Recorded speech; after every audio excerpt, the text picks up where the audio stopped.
To big cinema. నేను రత్న. అభిషన్ జీవిత్ ఇప్పుడు ఈ పేరు కాలీవుడ్ ఇండస్ట్రీలో ఓ సెన్సేషన్. 25 ఏళ్లకే సాలిడ్ సక్సెస్ చూసిన ఈ కుర్రాడిప్పుడు స్టార్స్ కి మోస్ట్ అవైటెడ్. మరి చిన్న వయసులోనే టాప్ హీరోల మనసుల్ని తోచేసిన ఈ తమిళ తంబి కథా కమామిషి ఏంటో మనము ఓలోకేద్దామా? 25 ఏళ్లకి ఏ కుర్రాడైనా ఏం చేస్తాడు? మహా అయితే 4-5 అంకెల శాలరీని డ్రా చేస్తా ఉంటాడు. కానీ అభిషన్ మాత్రం టూరిస్ట్ ఫ్యామిలీతో కోట్లు కొల్లగొట్టేశాడు. ఎం శశికుమార్, సిమ్రన్ లీడ్ రోల్స్ లో వచ్చిన ఈ సినిమా 8 కోట్లతో పూర్తయి 80 కోట్ల వసూళ్ల వర్షం కురిపించడంతో దీన్ని డైరెక్ట్ చేసిన 25 ఏళ్ల అభిషన్ ఇప్పుడు టాక్ ఆఫ్ ది కాలీవుడ్ అయిపోయాడు. తిరుచిలో పుట్టి చెన్నై లయోలా కాలేజ్ నుండి బీఎస్సీ విజువల్ డిగ్రీని పొందిన అభిషన్ మొదటగా థగ్ లైట్ యూట్యూబ్ ఛానల్ ద్వారా మీడియాలోకి ఎంట్రీ ఇచ్చాడు. ఫ్రెండ్షిప్, ఎగ్జామ్స్, లవ్ వంటి కంటెంట్ ని ఛానల్లో అప్లోడ్ చేస్తూ మంచి పేరు తెచ్చుకున్నాడు. అలా ఫిల్మ్ మేకింగ్ పై ఇంట్రెస్ట్ పెరిగిన అభిషన్ 2019లో డోప్ అనే షార్ట్ ఫిల్మ్తో దర్శకుడిగా ఎంట్రీ ఇచ్చిన ఆ తర్వాత అతను తీసిన నోడిగల్ పిరకథ ఏకంగా 2 మిలియన్ వ్యూస్ ను దక్కించుకోవడంతో అభిషన్ ఒక్కసారిగా యూట్యూబ్ సర్కిల్లో మంచి క్రేజ్ ను కొట్టేశాడు. ఇక ఆ తర్వాత అనేక డక్కా ముక్కీలు తిన్న ఈ కుర్ర డైరెక్టర్ శశికుమార్, సిమ్రన్ యోగిబాబుతో లేటెస్ట్ గా టూరిస్ట్ ఫ్యామిలీ అనే కామెడీ డ్రామాని తెరకెక్కించి సాలిడ్ సక్సెస్ ను కొట్టేశాడు.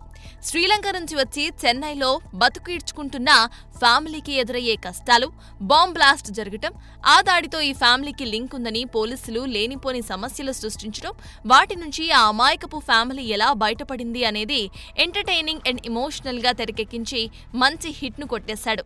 ఇక ఈ చిత్రాన్ని ఇప్పటికే సూపర్ స్టార్ ఆకాశానికి ఎత్తేయగా దర్శకధీరుడు SS Rajamouli, natural star Nani తదితరులు సైతం అభిషన్ పై ప్రశంసలు కురిపించిన సంగతి తెలిసిందే.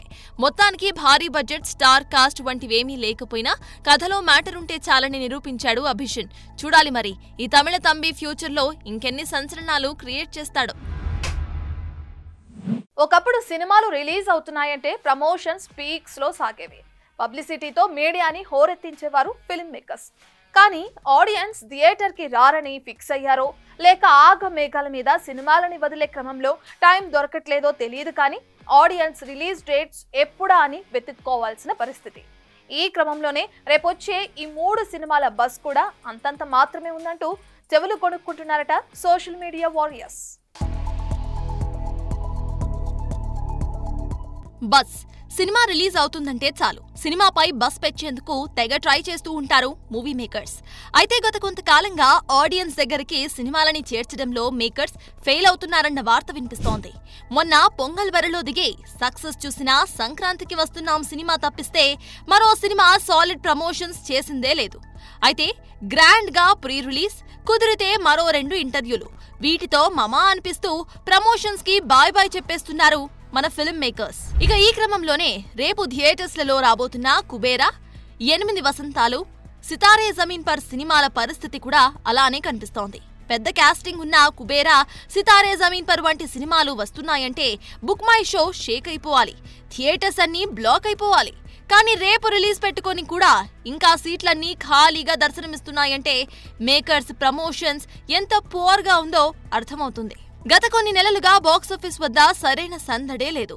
ఈ సమ్మర్ అంతా దాదాపు డల్ గానే గడిచింది. జూన్ లో పెద్ద సినిమాలు వస్తున్నాయని, ఇక బాక్సాఫీస్ కలకలలాడిపోతుందని అంతా అనుకున్నారు. పైపెచ్చు ఇప్పుడు థియేటర్ల పరిస్థితి అగమ్యగోచరంగా మారిపోయింది. మరి ఈ సమయంలో కూడా మేకర్స్ సాలిడ్ పబ్లిసిటీ చేయకపోవటం గమనార్హం. చూడాలి మరి రాబోయే రోజుల్లో అయినా మేకర్స్ ప్రమోషన్స్ ని పరుగులు పెట్టిస్తారో లేదో. అక్కినేని బ్రదర్స్ ఒకరేమో సాలిడ్ సక్సెస్ తో మరో సినిమాని పట్టాలెక్కిస్తే మరొకరు ఆ సక్సెస్ కోసమే చక్కర్లు కొడుతున్న పరిస్థితి. అయితే తాజాగా ఈ ఇద్దరు అన్నదమ్ముల సినీ అప్డేట్స్ ఇవే అంటూ మీడియాలో ఓ న్యూస్ హైలైట్ అవుతుంది. ఇంతకీ ఆ అప్డేట్ ఏంటో మనము తెలుసుకుందామా? చైతు, అఖిల్ అక్కినేని నట వారసులుగా ఎంట్రీ ఇచ్చారు ఈ ఇద్దరు అన్నదమ్ముళ్ళు. అయితే వీరిలో చైతు చాలా కాలం డిజాస్టర్స్ ని ఫేస్ చేసి ఎట్టకేలకి తండేల్తో సక్సెస్ చూసిన సంగతి తెలిసిందే. ఇక ప్రస్తుతం కార్తిక్ దండు కాంబోలో సినిమా చేస్తున్న చైతు తన తరువాతి సినిమాని కూడా లైన్లో పెడుతున్నాడట. ఈ క్రమంలోనే తన 25వ చిత్రం ల్యాండ్ మార్క్ గా నిలిచిపోయేందుకు ప్లాన్ చేస్తున్నాడట చైతు.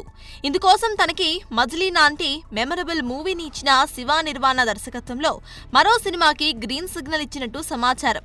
ఇక మైత్రి మూవీ మేకర్స్ నిర్మిస్తున్న ఈ సినిమాలో రుక్మిణి వసంత్ నటించే అవకాశం ఉన్నట్టుగా ఫిల్మ్ సర్కిల్స్ లో వార్తలు వినిపిస్తున్నాయి. ఇక ఇదిలా ఉంటే తమ్ముడు అఖిల్ పరిస్థితి మరీ దారుణం. ఇప్పటికే ఇది నా సాలిడ్ సక్సెస్ అని చెప్పుకోలేని పరిస్థితి తనది. అందుకే తన ఆశలన్నీ కూడా లెనిన్ పైనే పెట్టుకున్నాడు. వినరో భాగ్యము విష్ణు కథ ఫేమ్ మురళీ కిషోర్ అబ్బూరు దర్శకత్వం వహిస్తున్న సినిమా ఇది. శ్రీలీల కథానాయిక. రాయలసీమ నేపథ్యంలో సాగే కథ ఇది. అయితే ఇదో పరువు హత్య నేపథ్యంలో సాగే కథ అని అంతర్లీనంగా ఆలయానికి సంబంధించిన కథ ఉంటుందని సమాచారం. చూడాలి మరి ఈ రెండు లేయర్స్ ని డైరెక్టర్ ఎలా బ్లెండ్ చేశాడో. ఇక ఈ సినిమాలో అఖిల్ కి ఫాదర్ గా నాగ్ నటిస్తున్నాడన్న వార్త వచ్చినా మేకర్స్ ఇంకా ఎలాంటి క్లారిటీ ఇవ్వలేదు. మొత్తానికి అన్నదమ్ముళ్ళు ఇలా నంబర్ గేమ్ లో నిలబడేందుకు బాగానే కష్టపడుతున్నారన్నమాట. ఏ సినిమాకైనా 100 కోట్ల ఓటీటీ ఆఫర్ వస్తే ఏం చేస్తారు? కళ్ళు మూసుకొని రైట్స్ రాసిచ్చేస్తారు. కానీ అలా చేస్తే అతను మిస్టర్ పర్ఫెక్ట్ ఎందుకవుతాడు? అవును, తన లేటెస్ట్ ఫిల్మ్కి సాలిడ్ ఆఫర్ వచ్చినా డోంట్ కేర్ అంటూ నమ్మిన సిద్ధాంతం పైనే నిలబడుతున్నాడట ఈ బాలీవుడ్ టాప్ స్టార్. మెల్లిగా థియేటర్స్ ని మింగేసిన ఈ డిజిటల్ ప్లాట్ఫామ్స్ డామినేషన్ మామూలుగా లేదు. వీళ్ళు ఎప్పుడు చెబితే అప్పుడు రిలీజ్ చేయాలి. సినిమా పోతే ఎంతిస్తే అంత తీసుకోవాలి. ఇలా ఫిల్మ్ మేకర్స్ ని గుప్పిట్లో పెట్టుకోవాలని చూస్తున్న స్ట్రీమింగ్ యాప్స్ పై మెల్లిగా తిరుగుబాటు జెండా ఎగరవేస్తున్నారు స్టార్ హీరోస్. ఈ క్రమంలోనే కన్నప్ప సినిమాని రిజల్ట్ తో సంబంధం లేకుండా అవుట్ రైట్ గా కొనేస్తామని ఫ్యాన్సీ రేట్ ఆఫర్ చేసినా అది నాకు సరిపోదంటూ రిజెక్ట్ చేశాడంట మంచు విష్ణు. రిలీజ్ అయ్యాక సినిమానే మాట్లాడుతుందని అప్పుడు ఇంతకు మించి రేట్ ఆఫర్ చేస్తారన్న విష్ణు డేర్నెస్ చూస్తూ ఉంటే మెచ్చుకోవాల్సిందే. ఈ డెసిషన్ స్ట్రీమింగ్ యాప్స్ కి కాస్త మింగుడు పడనిదే. ఫ్యాన్సీ రేట్ ఆఫర్ చేసినా విష్ణు టెంప్ట్ కాకపోవటం, మీరే వెతుక్కుంటూ వస్తారని చెప్పటం ఇప్పుడు ఓటీటీలకి డైజెస్ట్ కాలేకపోతుంది. ఇక తాజాగా బాలీవుడ్ మిస్టర్ పర్ఫెక్ట్ అమీర్ కూడా తన సినిమా సితారే జమీన్ పర్కి వచ్చిన 120 కోట్ల సాలిడ్ ఆఫర్ ని రిజెక్ట్ చేశాడట. ఆడియన్స్ ని ఎలాగైనా థియేటర్స్ కి తీసుకురావాలంటే ఓటీటీలని ఏమాత్రం ఎంటర్టైన్ చేయకూడదని ఫిక్స్ అయ్యాడట. రిలీజ్ అయిన నెలలోపే ఓటీటీలోకి వచ్చేస్తూ ఉంటే ఇక థియేటర్స్ లోకి ఎందుకు వస్తారన్న అమీర్, అవసరమైతే రిలీజ్ అయిన 8 వారాలకి పేపర్ వ్యూ లెక్కన యూట్యూబ్ లో వదులుతాను కానీ ఓటీటీలకి మాత్రం ఇవ్వనని ఖరాఖండిగా చెప్పటం మెచ్చుకోతగ్గ విషయమే. అయితే ఈ డేరింగ్ డెసిషన్ కుబేరా టీం చేయలేకపోతుంది. లేట్ అయితే ఎక్కడ 10 కోట్లకి కోత పడుతుందోనని ఆఘమేఘాల మీద సినిమాని రిలీజ్ చేస్తుంది చిత్ర యూనిట్.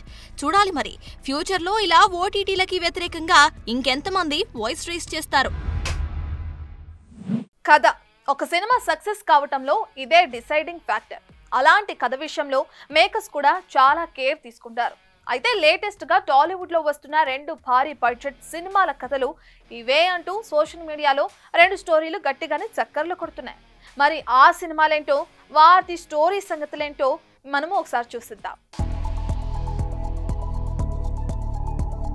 సినిమా కథలని ఎక్కడా రివీల్ చేయకుండా చాలా పకడ్బందీగా ప్లాన్ చేస్తూ ఉంటారు మేకర్స్. అయితే వచ్చిన ట్రైలర్ని బట్టో లేక తెలిసిన ఇన్ఫర్మేషన్ని బట్టో నెటిజన్లు రకరకాల స్టోరీస్ ని అల్లేస్తూ ఉంటారు. అలా రేపు రిలీజ్ అవుతున్న కుబేరా, అలాగే డిసెంబర్లో వస్తున్న రాజాసాబ్ సినిమాల కథలు ఇవే అంటూ 2 కథలని వండివార్చేశారు. కుబేరా కథ విషయానికి వస్తే 1000 కోట్ల అధిపతి అయిన జిమ్ సర్ఫ్ తన బ్లాక్ మనీని దాచిపెట్టేందుకు చార్టెడ్ అకౌంటెంట్ నాగార్జునాని నియమించుకుంటాడట. ఎన్నో ఏళ్లుగా ఎంతో మంది ధనికులు బ్లాక్ మనీని తెలివిగా మేనేజ్ చేస్తూ వచ్చిన నాగ్ ఎవరూ లేని బిచ్చగాలను ఎంచుకుని వారితో బ్లాక్ మనీ భద్రపరుస్తూ ఉంటాడట. అలాగే నాగ్ ధనుష్ ని ఎరగా వాడి జిమ్ సర్బ్ బ్లాక్ మనీ నుంచి 100 కోట్లను కొట్టేయాలని ప్లాన్ వేశాడట. అయితే అనుకోకుండా ఆ డబ్బు రష్మికకి దొరకటంతో కథ మలుపులు తిరుగుతుందట. మరి చివరికి నాగ్ పన్నాగం పండిందా? ధనుష్ కి నిజం తెలిసిందా? రష్మిక ఆ డబ్బులను ఎలా దాచిపెట్టింది అన్నదే కుబేరా స్టోరీ అంటూ సర్క్యులేట్ చేస్తున్నారు సోషల్ మీడియా వారియర్స్. ఇక రాజాసాబ్ విషయానికి వస్తే ఫైనాన్షియల్ గా ఇబ్బందులు పడుతున్న రాజా తాను ఓ కోటకి వారసుడు అని తెలుస్తుంది. అప్పటికే ఒక హీరోయిన్ తో లవ్ లో ఉండగా కోటలోకి వెళ్లిన తర్వాత నిధుల కోసమే వచ్చిన మరో హీరోయిన్ కలుస్తుందట. అలా కోట దగ్గరే జమీందారుల వారసురాలిగా మరో హీరోయిన్ సైతం ఎంట్రీ ఇస్తుందట. ఇక ఫ్లాష్ బ్యాక్ లో ప్రభాస్ తాత అయిన రాజాసాబ్ ఆస్తినంతా కూడా తానే అనుభవించాలి అన్న కోరికతో సంజయ్ దత్ రాజాసాబ్ ని నమ్మించి చంపేస్తాడట. పగ ప్రతీకారంతో రాజాసాబ్ ఆ కోటలోనే దయ్యమై తిరుగుతూ ఉంటాడట. చివరికి క్లైమాక్స్ ఫైట్ లో సంజయ్ దత్ దెబ్బకి ప్రభాస్ పడిపోతే రాజాసాబ్ తాత అతడి శరీరంలోకి ప్రవేశించి సంజుని చంపేస్తాడట. ఈ 2 సినిమాల కథలు ఇవే అంటూ తెగ సర్క్యులేట్ చేస్తున్నారు నెటిజన్లు. చూడాలి మరి నిజంగా ఆ కథలు అవేనా లేక గాసిప్స్ కే పరిమితమా అని. సౌత్ ఇండియన్ స్క్రీన్ పై పోలూరి కృష్ణ దర్శకత్వంలో అభిజ్ఞ, ఉత్తలూరు, చరణ్ లక్కరాజు, లావణ్య తదితరులు నటించిన చిత్రం విరాటపాలెం. ఐకేవి శ్రీరామ్ నిర్మించిన ఈ చిత్రం త్వరలో విడుదల కానున్న సందర్భంగా ట్రైలర్ లాంచ్ చేసింది మూవీ టీం.